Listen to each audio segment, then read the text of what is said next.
Boxing Truth here. The WBC has granted more cherry picking from Deontay Wilder. Now, I had to talk a little bit more about Deontay Wilder as more details, more news just keep coming out about him. And the report came out yesterday of what I was talking about in my previous video about Deontay Wilder. And the article from Boxing Scene made my I was dying laughing. I was laughing my ass off. It pretty much stated that the WBC will grant Deontay Wilder a voluntary defense as they're still concluding their investigation on Povetkin.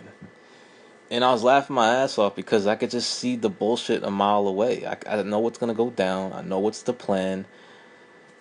They're going to keep doing what they've been doing ever since Deontay Wilder became the WBC heavyweight champion. And right now, there's more news coming out about Povetkin. Dan Rafael posted an article about Povetkin tested positive for his B sample administered by VADA. However, it's only a one-side story. Rafael's only reporting that Povetkin tested positive, but he's not including other details, the other side of the story. And that is Ryavinsky's side, that Povetkin only tested with only for 70 nanograms, well within the legal limit to be allowed to compete, since there won't be any advantage going into the ring with that low of a limit that was found in Povetkin's system, according to Ryavinsky. So WBC needs to issue their ruling already on what's the truth, whose side is telling the truth. Was it that low of a limit? Did he really test positive? There's still so many questions to be answered. So I can't take that report from Dan Rafael seriously because we don't know who's telling the truth. Is it Ryavinsky? Is it there's still no statements from VADA, the WBC, so we really don't know until the WBC issues their ruling.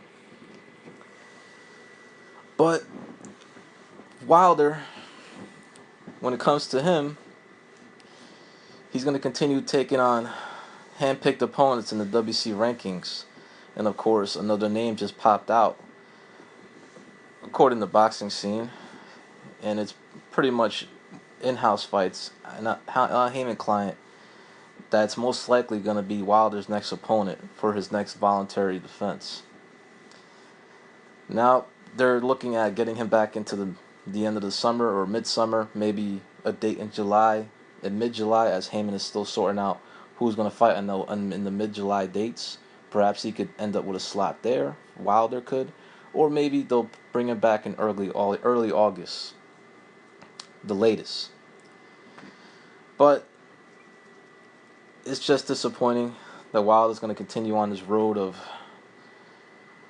hand-picked opposition, not fighting any worthy contenders, no serious opponents, still no real fights, just more Heymanized in-house fights with Al Heyman clients or hand-picked opposition.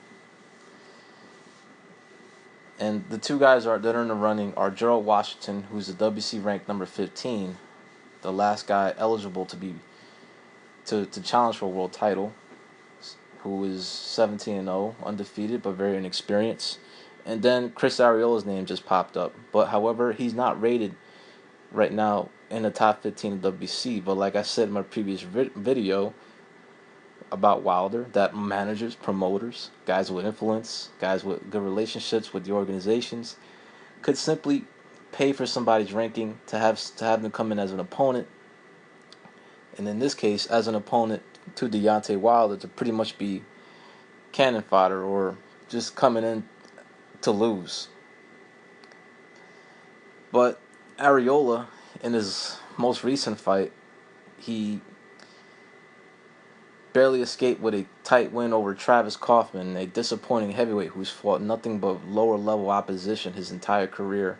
Then finally signed with Heyman, then finally fought a named fighter in Chris Ariola, who's challenged for the world title a few times, has been unsuccessful.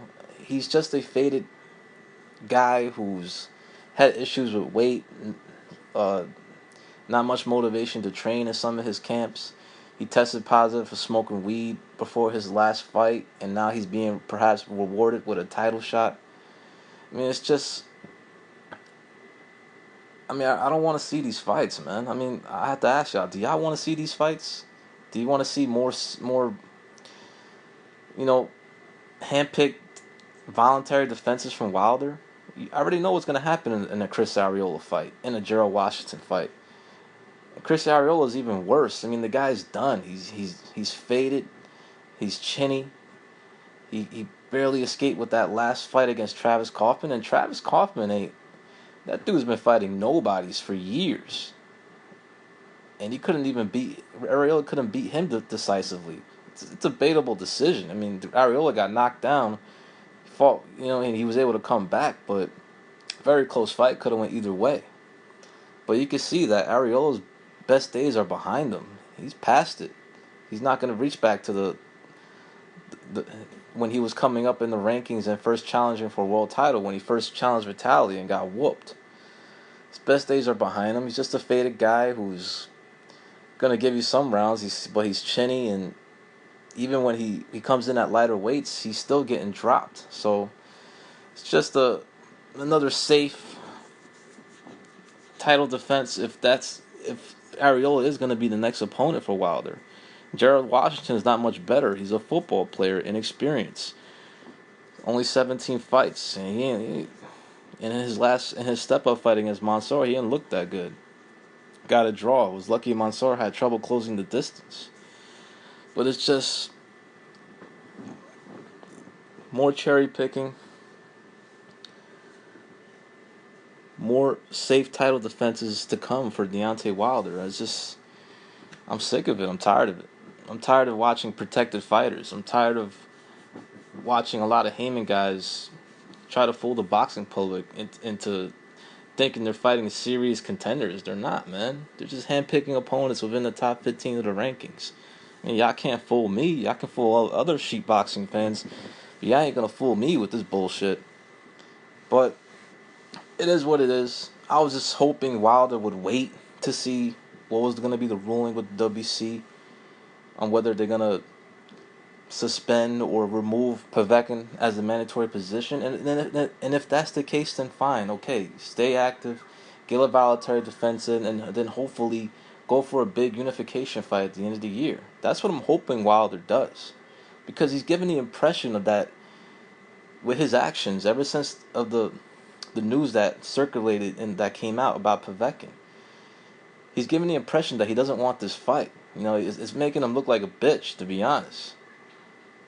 Perhaps that, and what if Povetkin gets cleared and the fight has to get rescheduled? Is Wilder going to go through with it? Is he going to vacate his title? Throw his green belt in the trash like Riddick Bowe? And be deemed a coward by most in the YTBC? I don't know, man. That's that. Wilder's moved on. He's been granted more cherry picking by WBC, more unworthy challengers to challenge him for his WBC strap, in a very protected, disappointing reign of Deontay Wilder. This is Boxing Truth. I'm out.